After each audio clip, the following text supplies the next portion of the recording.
Guys, so welcome back for another video. So as you can see here, I'm here at the JCB Plaza Lounge here in Honolulu, in Ala Moana Center. So yeah, as you can see here,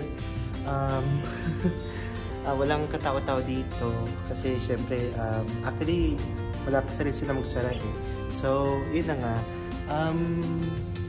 so ito yung good niya. So, just a moment lang, maghanap lang ng magandang pwesto para i-check ako sa inyo about having, or I would say, the value of having a JCB card. So, yeah. So, ayun na nga guys, nakahanap na ako ng magandang pwesto din. At maano din siya, maliwanag din sa sa camera. So, yan. Okay, before we proceed this video, please do subscribe to my YouTube channel, and for more updates, just click the notification bell button and follow my social media accounts on Instagram, Threads, X, TikTok, and Laika at RayRayNatics. And I wanted to add this, kung hindi niyo gusto yung mga ganitong content na ginagawa ko, then definitely you can exit this video and find another content creator na kung ano man sa inyo yung favorable yung format ng kanilang content nila. So ayun, kasi kaysa naman magkaroon ako ng negative comments dyan, so ayun, kung sino man yung gusto mang bash pa rin sa akin, uunahan ko na kayo. You're wasting your time. So ayun, yun na nga, ang gusto ko nga i-chika sa inyo regarding the value of having a JCB card. I know from the past videos that I made, nasabi ko from all times, mas gusto ko nga yung Visa because of my trauma experience of using a MasterCard. Pero nakita ko yung value din minsan ng ibang ng ibang payment networks. Kasi when you have the MasterCard, sa Pilipinas kasi dun sa Quezon Province, kapag halimbawa, kung pupunta kayo dun sa Lokban, tapos sasakay kayo dun sa ano nga yung tawag dun, yung dun sa minibus ba yun? O kaya Egypt, kumbaga. Meron silang yung parang ibabayad mo lang through card at ina-accept lang nila is MasterCard. So ayun, nakikita ko din yung value na yun.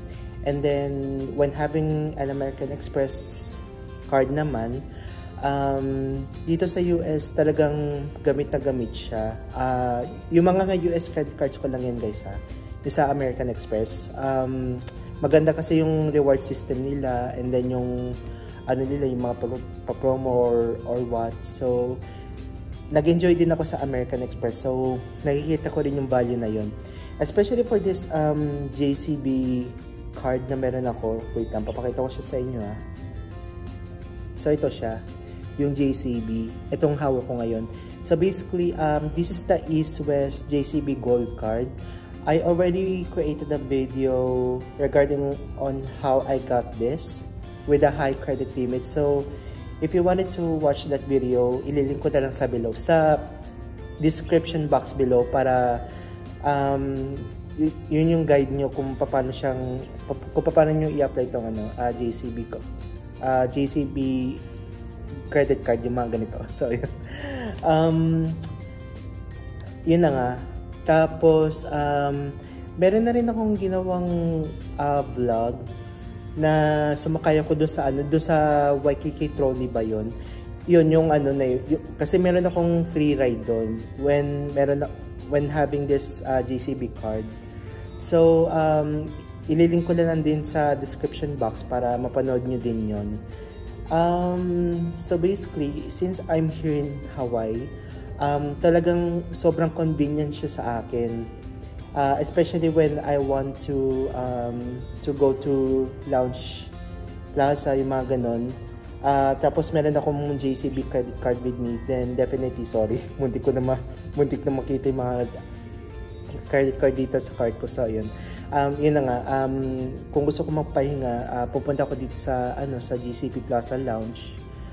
Meron dito sa Ala Moana, and then meron din sa Waikiki. So basically, I'm here in Hawaii. Yun nga, nakikita ko yung value na yun. Hindi ko pa na-experience nung pag magagamit to sa Japan. Pero once I have plans to go to Japan, then definitely I'll have this JCB credit card with me at all times. So basically, pagka uwi ko ng Pilipinas, I'm actually also planning to mag-apply ng another JCB credit card, and that would be the RCBC. Ayun, do sa RCBC it's either classic or gold yung i-apply ko. So basically, may tatlong credit card company sa Pilipinas na nag-issue ng JCB Payment Network. That would be the BDO, RCBC, tsaka Eastwest. Tatlo lang yun sila. The reason why kung bakit hindi ako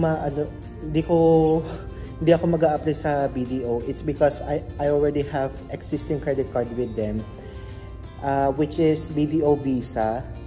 And then gaya nga ng previous video ko na na-mention ko na hindi ko marirecommend sa inyo na to get another credit card from the same bank.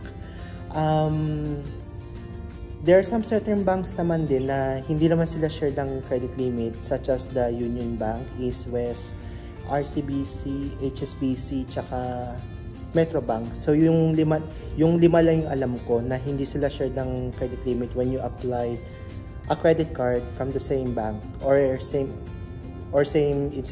institution, I would say. So ayun na nga, mag-a-apply pa akong isa pang credit card from RCBC, kasi meron akong existing credit card with RCBC, and that would be the RCBC Flex Visa. So I actually don't have with me right now, kasi ito lang kasi yung binaon ko, yung JCB credit card, kasi nga may lounge access ako dito sa JCB Plaza Lounge. Ito rin meron din ako chichika sa inyo, kasi yung story nito, nung unang punta ko pa lang dito, akala kasi nila na hindi ako hapon o mga ganyan. Pero nung pinakita ko itong JCB card na to, yun, pinapapasok na ako. Tapos bigla na nagsalita sa akin ng hapon na kung ano-ano na hindi ko maintindihan. So ayun na nga, pinakita ko lang to. But don't worry guys, whenever you enter the JCB Plaza Lounge, hindi ka naman ma-charge nito. Ano lang naman, i-verify lang kung JCB card lang nga talaga ito. So ayun, so definitely na-present ako to. Wala akong ibang na-present, such as my identification documents, such as yung ID ko or yung passport. Basta meron ka lang ganito. So ayun. So regarding about sa kapag may guest akong kasama, then definitely lang naman din, pwede naman din yun. Kung ilang kasama pa yung gusto kong isama dito sa JCB Plaza Lounge, yung mga ganun. So ayun. So overall, nakikita ko rin tong value na to sa JCB card na to, and love na love ko rin tong ano na to, yung card na to.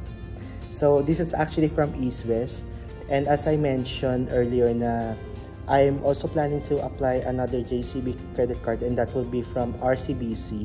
So ayun. So ayun lang naman guys. And then, sa mga Japanese restaurants dito sa Hawaii din, sobrang, I believe, worth it naman din siyang gamitin dito sa, ano na to, sa card na to. I think yung foreign transaction fee nito is 2%. So, ayun, mababa lang naman din siya. So, yun lang. So, again nga guys, kung ayaw nyo yung mga ganitong content na ginagawa ko, then definitely just leave this video and find another content creator na similar dito sa ginagawa ko ngayon. Kaysa naman makareceive ko ng mga negative comments dyan, wag na kayo mag-aksaya ng panahon pa. So yun lang naman din. Thank you guys for watching, and I'll see you on my next video. So peace for now.